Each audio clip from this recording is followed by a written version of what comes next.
Yeah, I remember sitting in the car before the start in the car park in Edale, and it was -9 degrees. Just thinking, what am I doing?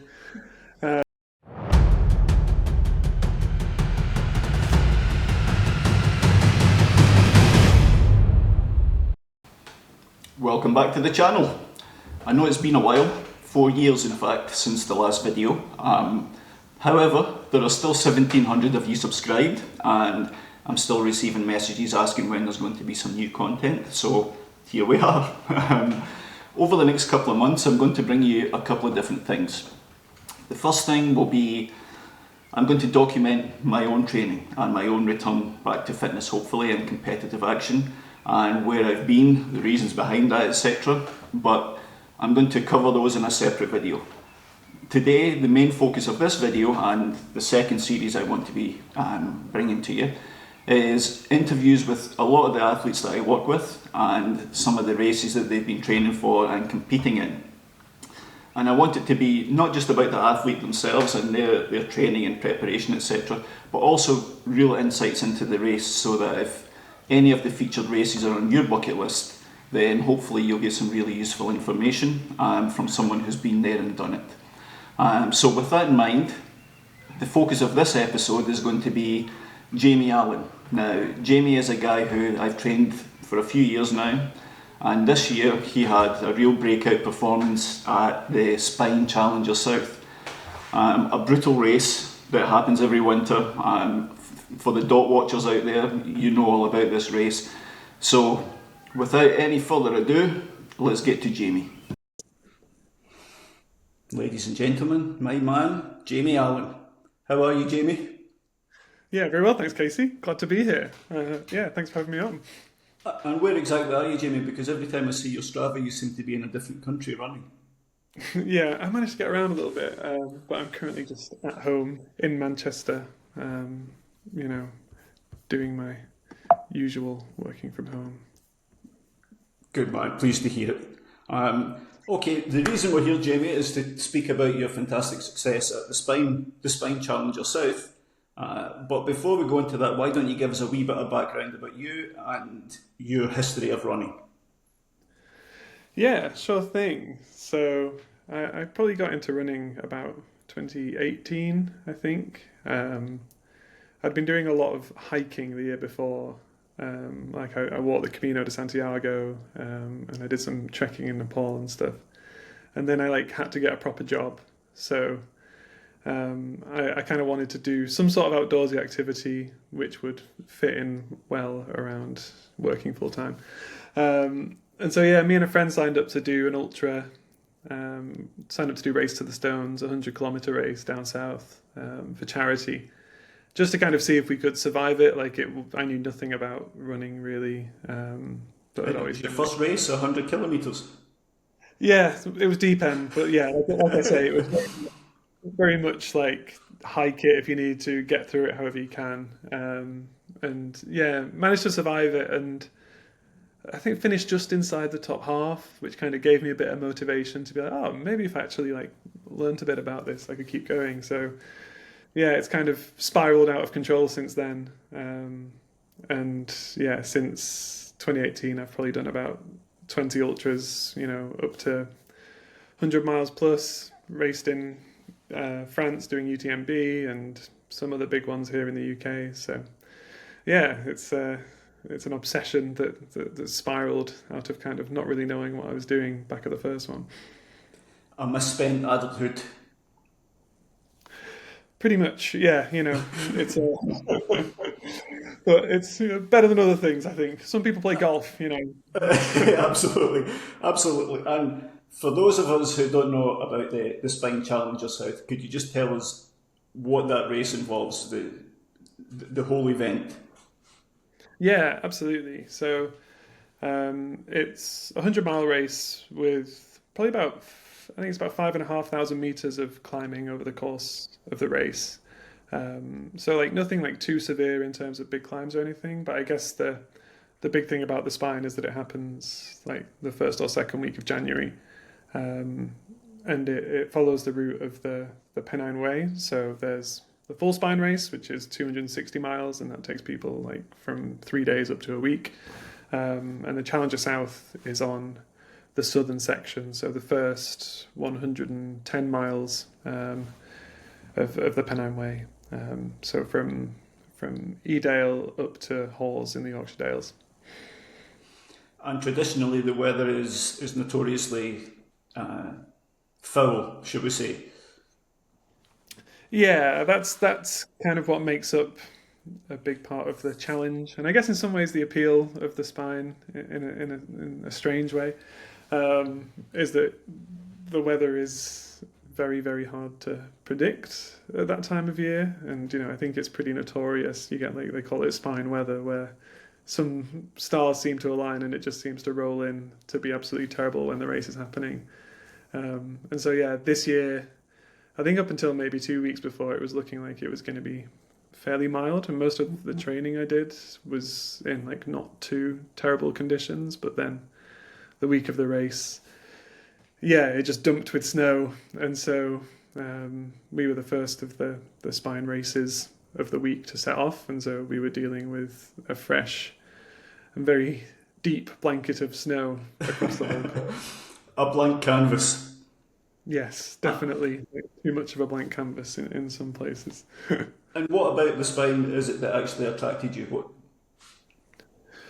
Well, it's one of the kind of only big ultra events in the UK that happens around that time of year, maybe in the world really, and it always gets a lot of attention. And so, yeah, like the kind of act of dot watching has become quite famous in and of itself. And, I like pay attention to results and things like that. And I follow the sport really closely, kind of as a fan as well as a participant. So I've been watching the spine happen for a few years. And then, yeah, I think in 2024, I was watching it and I was like, I just need to get myself involved in this. And yeah, it was a different kind of challenge to other races that I'd done as well. Very minimal support. There's only one aid station, one kind of official aid station over 110 miles, and there's a really extensive kit list you need to bring with you as well, including things like a sleeping bag, a sleeping mat, a stove, and so there was a kind of like expedition style skill set that you need to bring along to the race that was yeah, just a bit unlike anything I'd done before. And so after kind of managing to do some big mountain races fairly successfully, I guess I kind of thought different type of challenge. Let's see how it goes. Yeah, and you have done you did very well at UTMB. You did very well at TDS. So you've got a good background of preparing for long events, but nothing like you say like this with minimal aid in those conditions. UTMB can be bad weather, but nothing like what you experienced in the spine this time around. So how did you actually prepare for it? What did your training look like? Yeah, there was a lot that went into it because, like I say, there's kind of the physical preparation as well as the mental, and then getting your kit ready and things like that. I think when you look at it kind of over the long term, I did UTMB at the end of August, and that went really well. The training block for that had been really, really solid. I was getting in big volume and big vert before that, and the body was coping well. And so, in a way, that gave me a lot of confidence going into the spine that I could deal with the kind of profile of the course. I didn't feel like I needed to spend loads of time kind of concentrating on climbing hills or anything like that, or just like, I guess I wasn't kind of intimidated by the profile. So yeah, after UTMB, it was a fairly relaxing September comparatively just to recover. And then I guess kind of spent October and November just ramping up the training again, getting into a bit more of a normal routine with training. And then, yeah, literally from probably the day that I booked the race in January, I'd basically blocked out all of December in my calendar to say, like, this is all dedicated to spine training. And so, yeah, really, I think I was looking at my Strava before. I think I probably had it was 4 or 5 really big weeks, over which time I managed to combine the kind of weekend long runs with recceing the whole course as well. So that was really the kind of, I think the foundation of the training in a lot of ways was, like I said, I felt like I had a pretty good physical condition coming off UTMB. And so being able to get out on the course for those like long, slow weekend runs was really, really valuable because you're testing out all of your kit, and you're getting just kind of used to those conditions. Like we discussed it at the start of the training block. We kind of said you're going to need to learn how to be miserable, and the training is Yeah. going to be We were pretty actively miserable. seeking misery. But I don't think you got enough misery, did you, in training? Like the weather wasn't what we'd hoped it would be. Yeah, And in some certainly not what you ways, got during the race. I had I'd had a 50k planned in at the end of November, and that got cancelled because of Storm Bert. And so I thought I'll get out anyway and just get out on the course. It's a good chance to go and do a bit of a recce, even if the race that I planned had been cancelled. And I basically got blown off Kinder Scout after about an hour because conditions were so horrendous. So that was some good misery.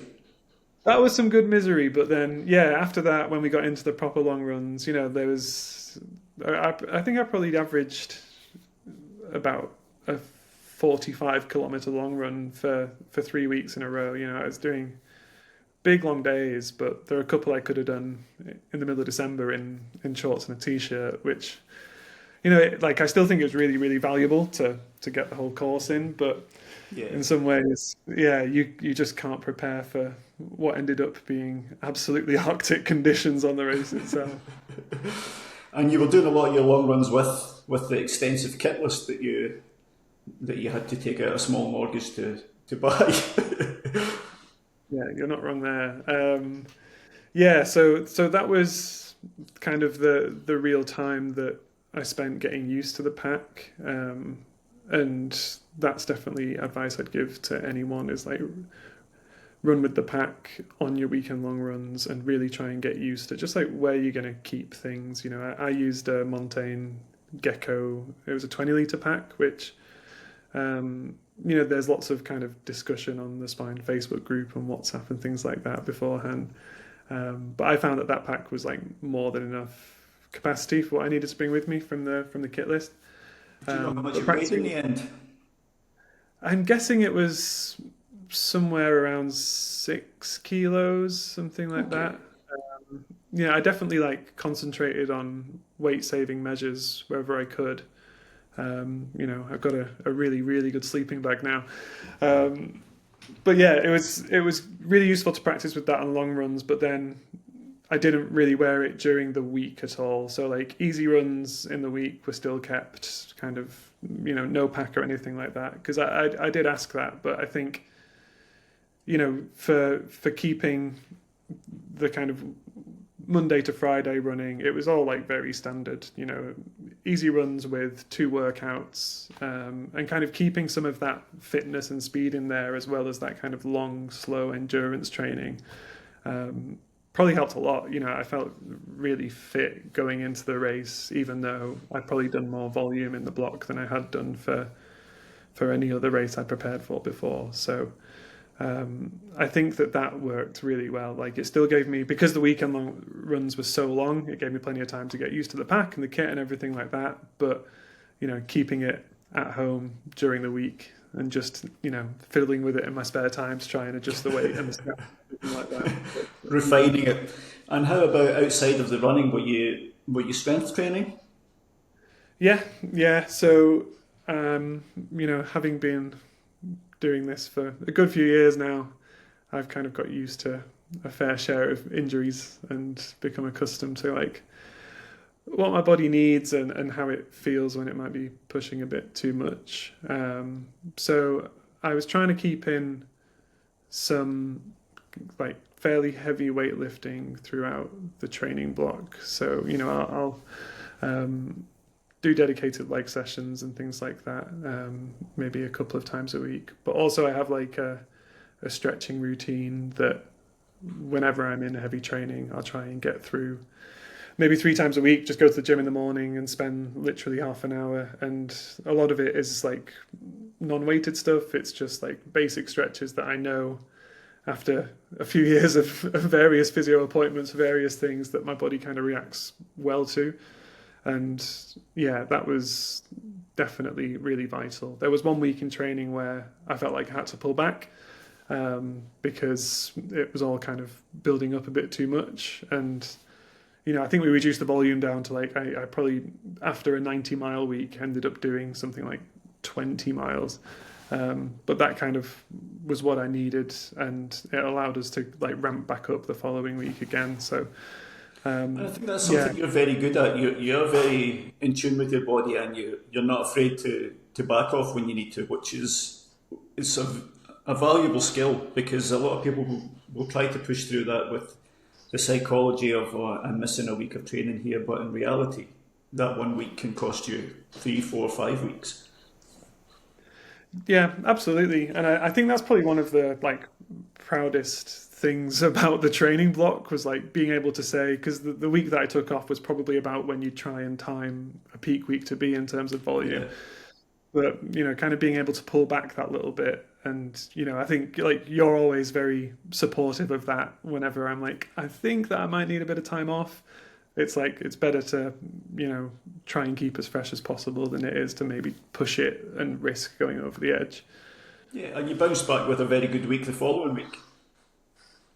Yeah, and that really allowed me to do that. And I think that that week was when I kind of finished off my recce's of the course and everything like that. So it was definitely valuable to be able to do that. Okay, so how about the race itself? Yeah, I've definitely thought about it a lot since it happened, and it's taken a bit of processing in some ways, the more traumatic bits of it. Um, There was some trauma in this one. yeah, I remember sitting in the car before the start in the car park in Edale, and it was -9 degrees. Just thinking, what am I doing? Um, but yeah, it was definitely a race of two halves.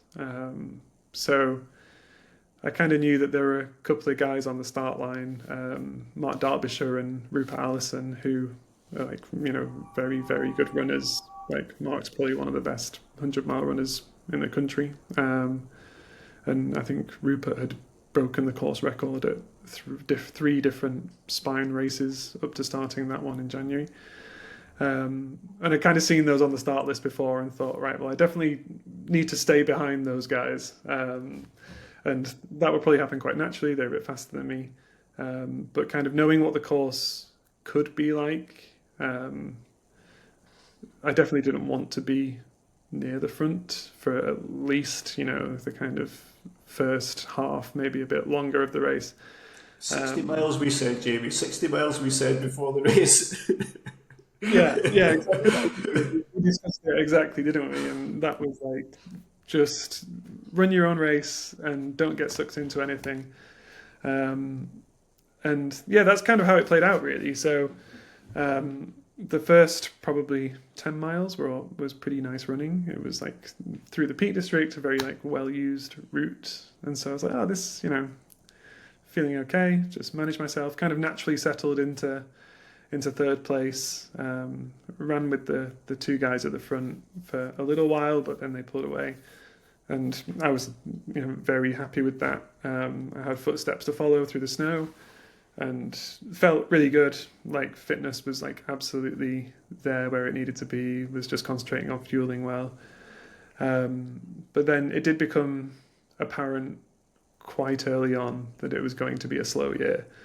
I think going into the first checkpoint, the leaders were probably behind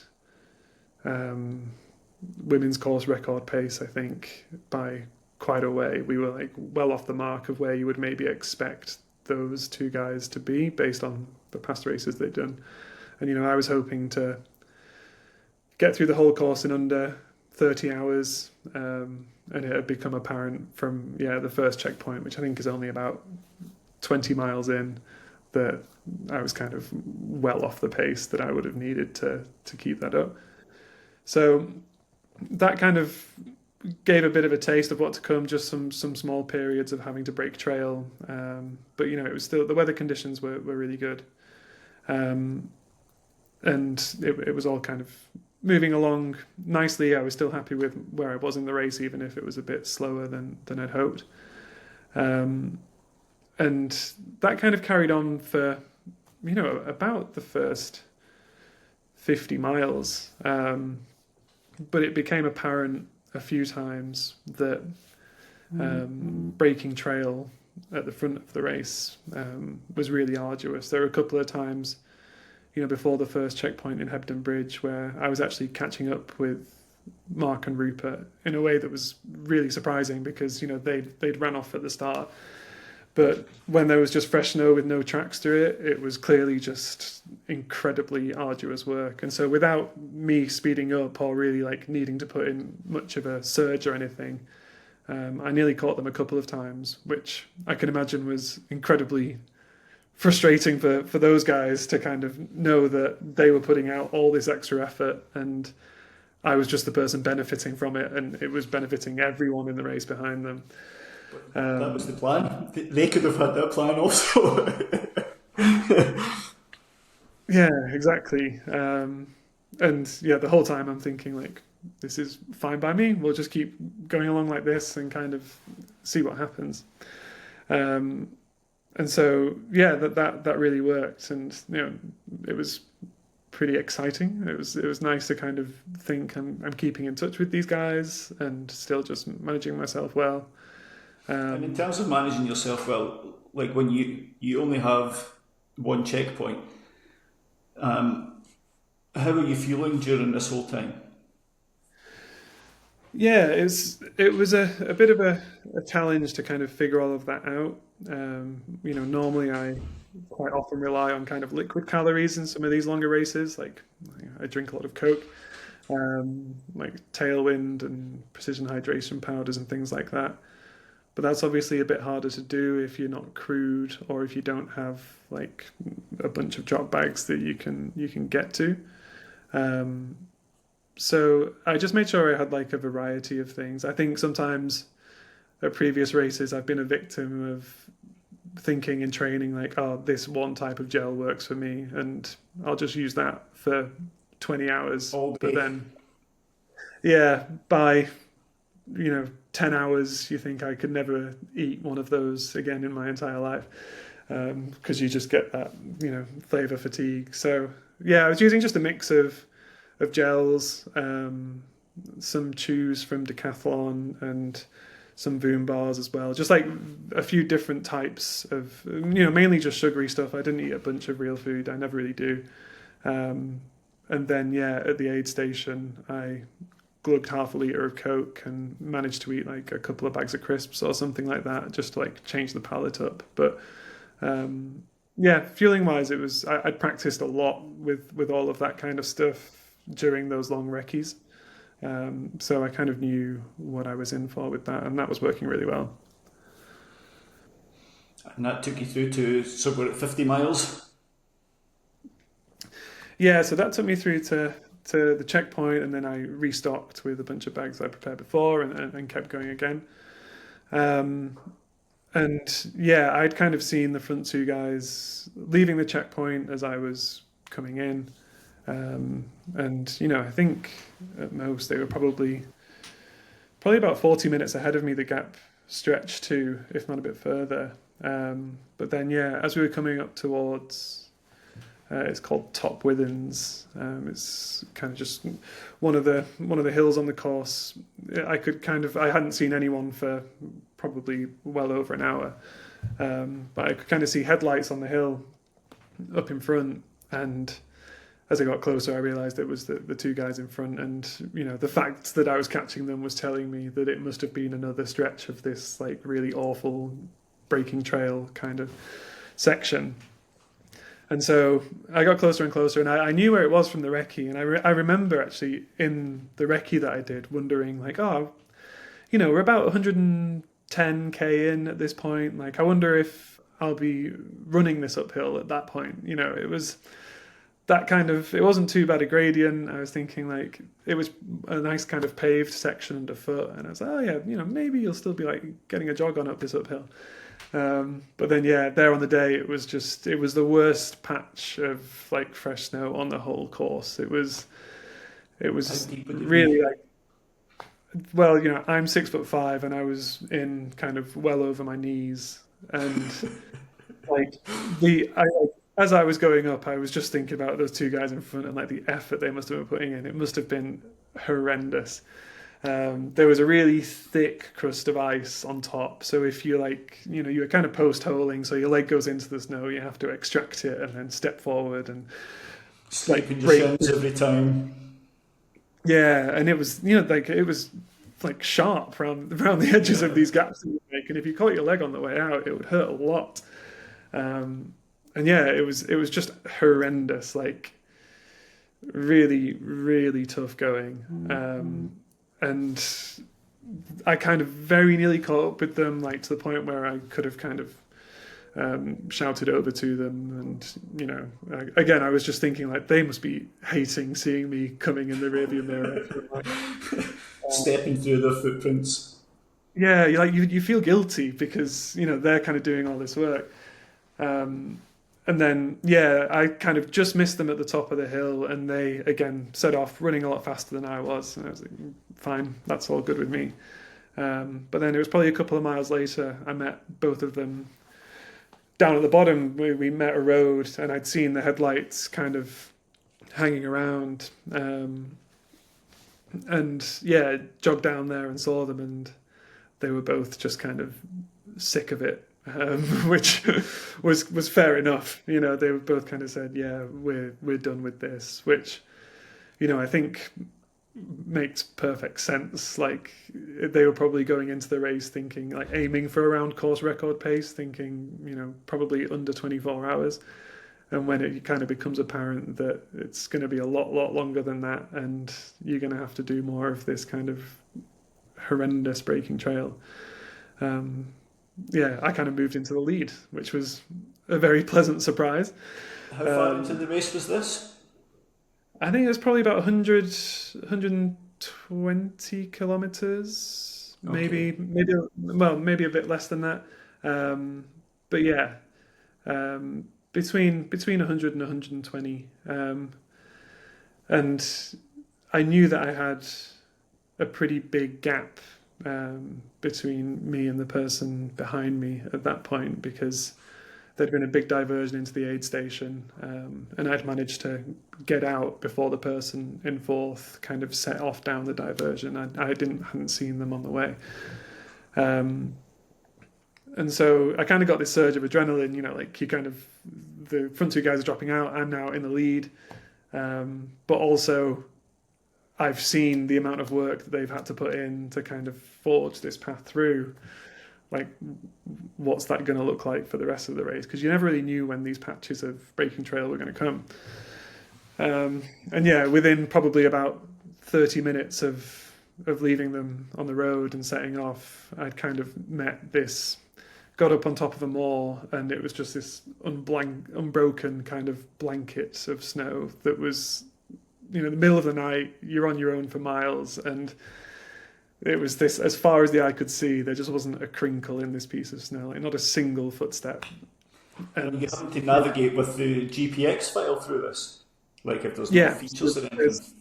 There's absolutely nothing that you can kind of use to orient yourself, really, apart from some villages in the very, very far distance.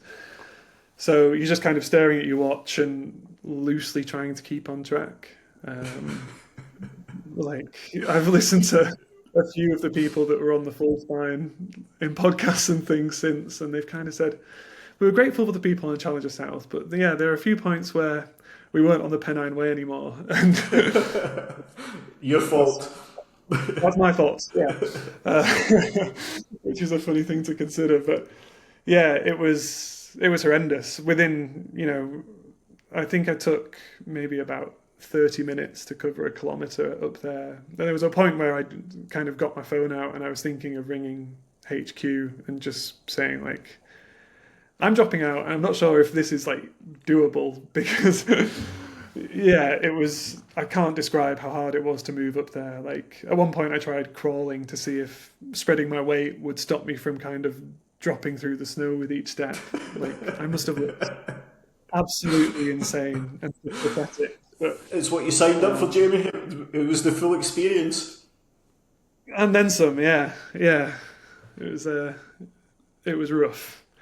I remember watching the tracker and thinking that, well, at a lot of different points I thought your tracker must have been broken because it, it wasn't moving for a long time. Yeah, there was some really slow bits. Yeah, going over that first moor, and then I kind of managed to get moving again after that, and there was a decent stretch until probably about Horton and Ribblesdale. No, until Malham, where um, there wasn't too much breaking trail. Like it was still generally pretty tough going because it's still very deep snow, but most of the time there was at least a couple of footsteps you could follow, which was A welcome yeah, relief. yeah. You just like got your head torch. You're kind of in a tunnel of just your own light, and you're just praying that the footsteps that you're following in the snow keep going.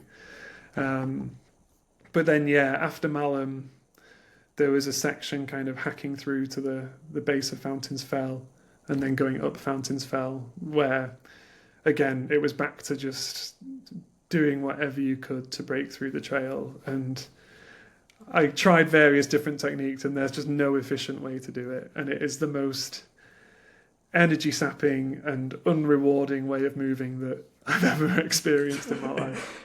And during this time when it is so slow, are you thinking about, okay, you had a good gap with the guy in second position, but are you thinking this guy could be closing on me? And is there any point where you're thinking maybe it's a good thing if this guy joins me because that's someone else to do this miserable work?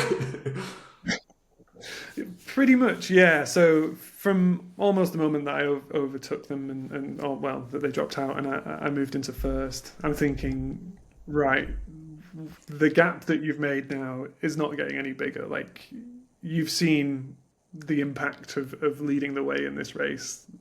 Everyone's going to start catching up now. But knowing that it was a fairly big gap, I had a bit of a cushion, but also, yeah, like especially when you hit those patches where you were breaking through snow, I was like running scared the whole time. And yeah, up on Fountains Fell, which was probably, well, arguably one of the worst sections. I did actually ring HQ. I'd gotten stuck, like I'd like fallen through the snow because it just, it was just breaking through. You didn't know what was underneath you. Like I'd got my foot stuck. I was struggling to move, and that had happened like a couple of times in very short succession.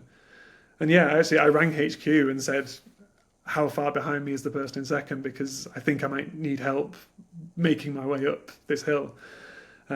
And they said, well, you've got like, I think it was probably about 3 kilometers or something. Like I'd be waiting for maybe about an hour and, it's completely whiteout conditions. You can only see about 20 feet.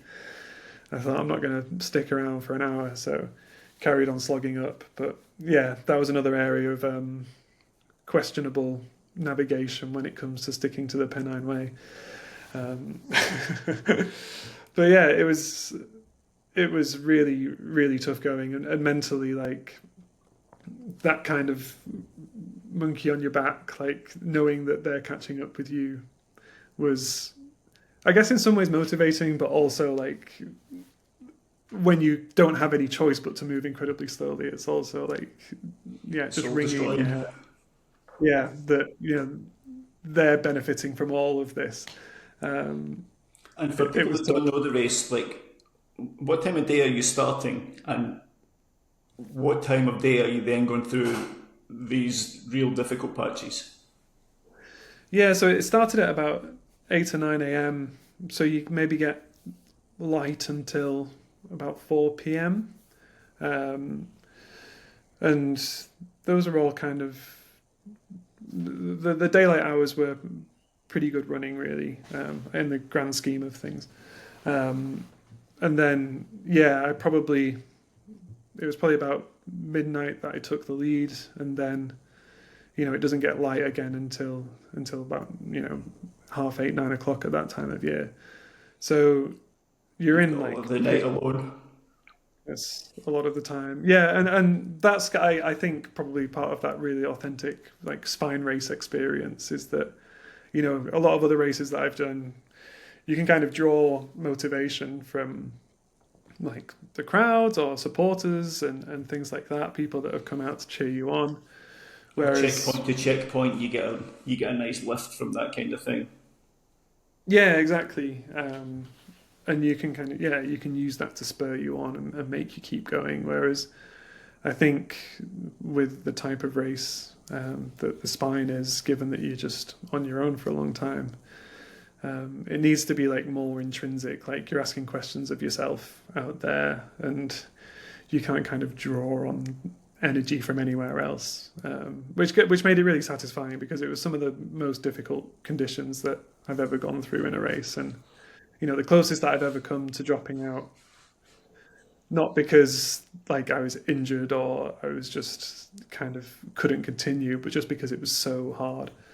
Um, so yeah, you kind of get that, but then there's also a sense that because so many people watch the dots, that like you say, when my dot stops moving because I'm going so slowly, you're like, oh, there's probably quite a lot of people bearing witness to this in a very remote way, which is kind of Worried strange. about your safety Yeah, more than anything. yeah, definitely. There's a few messages from my parents when I finished. So you have all day, then you have all night, and then you're into the second day. Yes, yeah. Sunrise So is always a nice moment in a race. yeah, definitely. It's there was still a long way to go, but it was great to kind of be able to re-enter the world in a way. Do you remember how far in you were when the sun came up? I was probably about 130, 140k in. Yeah, something like that. Um, and I'd kind of it never occurred to me before the race that I wouldn't finish in daylight of the Sunday, but it became apparent that that might well be the case throughout the course of the day.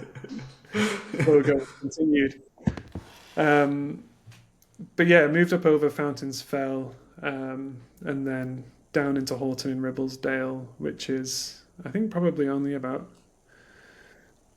30k from the finish at that stage. It kind of feels like you're getting towards the home straight, and yeah, the weather on Fountains Fell was pretty horrendous, but coming down into Horton, it felt like returning to the world. And there was one of the big climbs on the course is Penny Ghent, which is one of the Yorkshire Three Peaks, but there was a diversion off there because the conditions were so bad that even for the spine, I think it would have been dangerous to send people up there.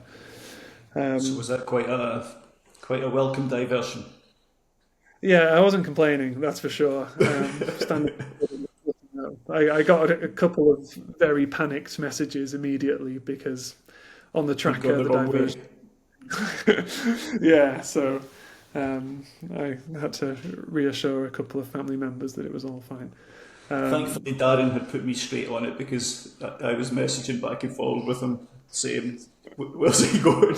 And he had spoken to, I think it was a photographer out on the course who had told them that there was a diversion in place. So he put our mind at ease. Yeah, I think there was a few people panicking at that stage for me. But yeah, it was getting kind of towards the end of the race there, and I was aware that it's a guy called Mark Potts in second was catching me, and he'd like put a lot of time in, especially given my kind of thrashing around on Fountains Fell trying to find a way up. So I was like really running scared by this stage because I'd kind of taken a couple of glances at the tracker and had seen the gap that was quite big at one point. It was kind of evaporating. Um, and And were you then feeling yeah, strong enough to respond at this point? yeah, I was. I think that in some ways, that my fitness was like not the limiting factor. You know, it was the conditions that were, which was really like that was a really good feeling actually. You know, there was once I got down off Fountains Fell out of the kind of breaking trail section. There's a couple of kilometers on the road, and you know I think I was running under 6 minute kilometers at that stage, like you know 145, 150 k in. Like my legs were ready to run. There were just not that many opportunities to run, which you know felt great in those moments where you could move efficiently because you know like I knew that I had the legs, and from the training that I'd done and from past races, it's really satisfying to move efficiently whenever you can, kind of late stage in a race if you're you know Yeah, well over 100 kilometers in or something. It's yeah, I good still felt feeling. like I wanted to push it, you know.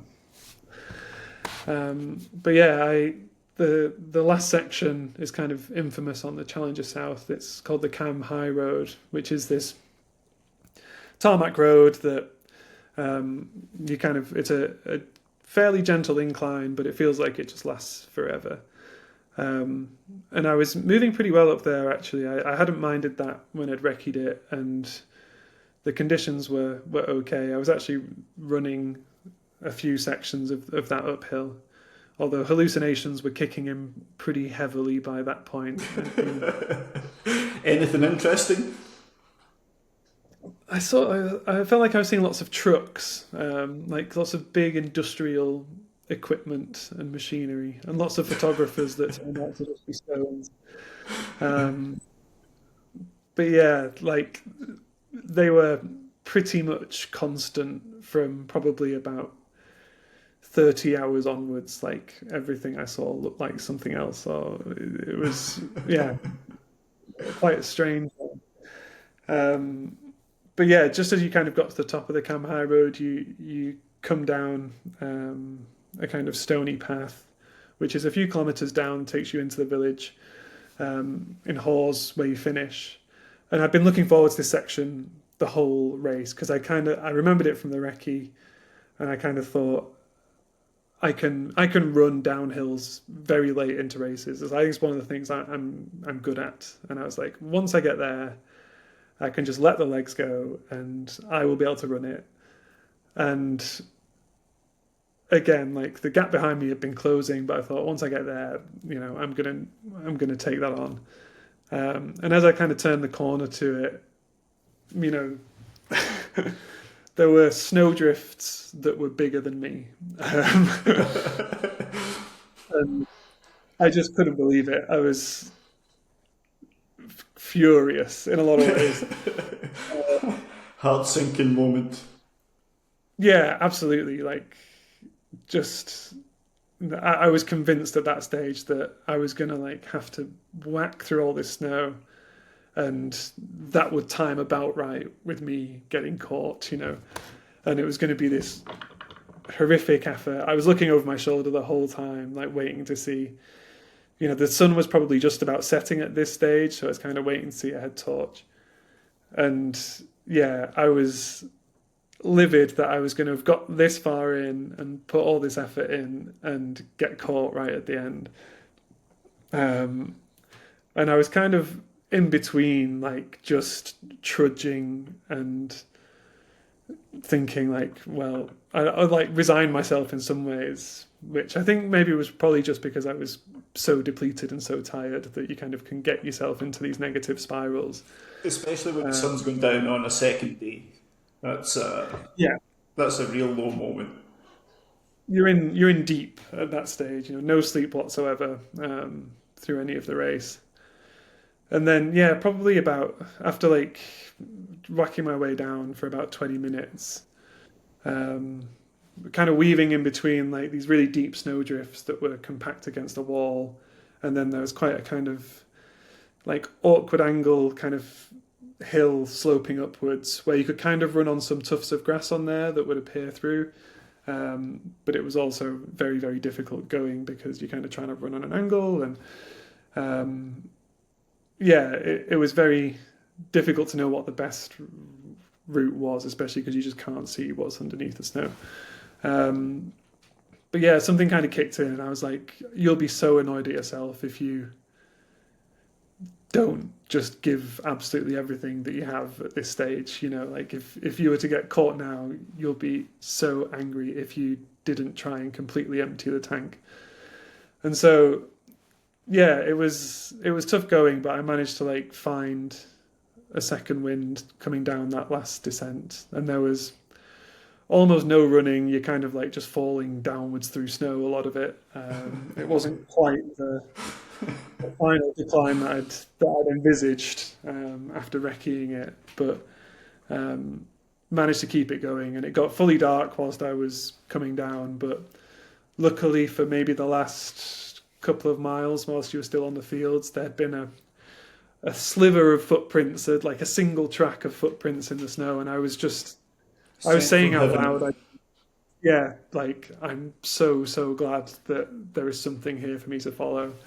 Because yeah, watch had died by this point. I was kind of using the handheld GPS thing to try and navigate, which I was struggling with a little bit, and yeah, it managed to get me there. But it was rough. And that feeling coming into town to finish. There's a good video of you actually coming into town. You didn't quite have your Yeah, regular sprightly gait. no, not moving too fluently at that No, you stage. weren't. More of a shuffle. But yeah, it was yeah, amazing. Like totally overwhelming to kind of come from this nighttime world where you're just completely in your own head and like going slightly loopy because you've been awake for so long to, lights and cameras and people Yeah. clapping and things like that. But amazing feeling, absolutely amazing. A great story. A great story. And uh, would you do it again? Well, you get priority entry into a spine race of your choice if you win, which I didn't know beforehand. Um, I and remember so like a few days after, you're obviously on a real high from winning it. And you sent me your new race calendar. Do you remember? yeah, that was yeah, it was in that period of time where I wasn't running, but I was very excited about running, and so kind of been Yeah, incredibly ambitious for it was for the first half. ambitious. Uh, Thankfully, you've refined but it now. it's been refined. But yeah, I'd originally thought I'll do the Challenger North in summer and then the Challenger North in winter, and I'll have recceed it, and I know the route, and I'm like, yeah, that's 160 miles, but that'll be fine. So yeah, no, I think I'll go for the Challenger North in winter. But yeah, do a With proper a view build. to doing the full one in the future. The full one still scares me in a way that maybe this next one doesn't. Like I think I'll probably need to sleep a little bit on the Challenger North, which is 160 miles, but that whole kind of fully expedition style still scares me a little bit. But we'll see how it goes. I definitely wouldn't say I've said never about doing the full spine in the past, but it's I've got like I say I've got a really good sleeping bag now, so I need to. That you need to use. And how about the recovery from it? How long do you think it took you to fully recover?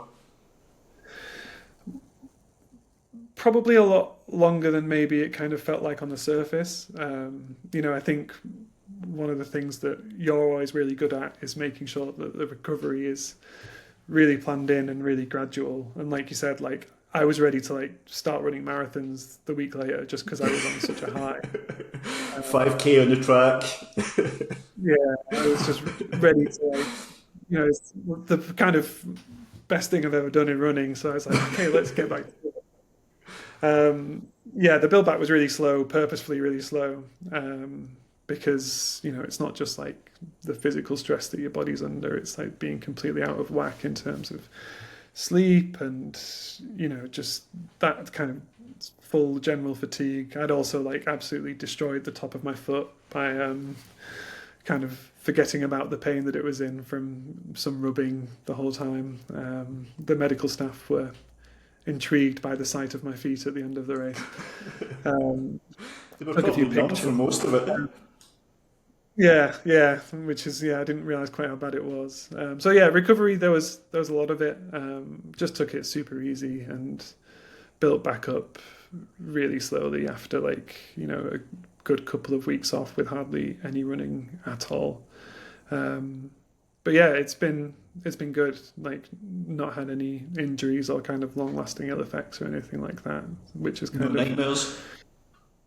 no nightmares. No, I avoided the night terrors, thankfully. I mean, it's still like mentally processing a lot of it, but They'll come. yeah, yeah. My mind still wanders back to kind of just being up on that moor in the middle of the night every now and then. But yeah, But you have bounced back very well. Just the past weekend, you had a marathon PB.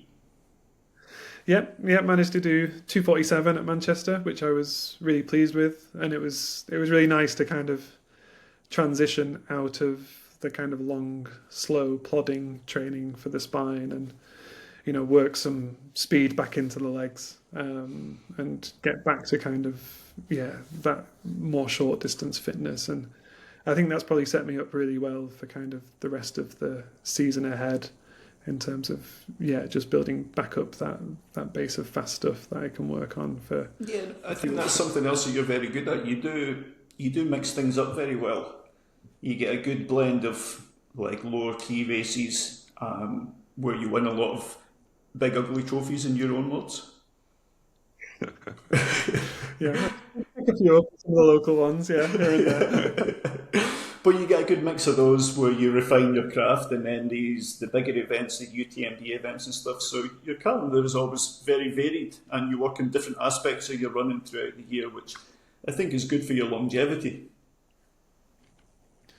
Yeah, I think so. And it's like, I'm just kind of jazzed on running. Like, I'm get excited about all these events and put a lot of time kind of mentally preparing for them and things like that. And, you're always very willing to accommodate some kind of slightly different styles of training and some unusual schedules here and there.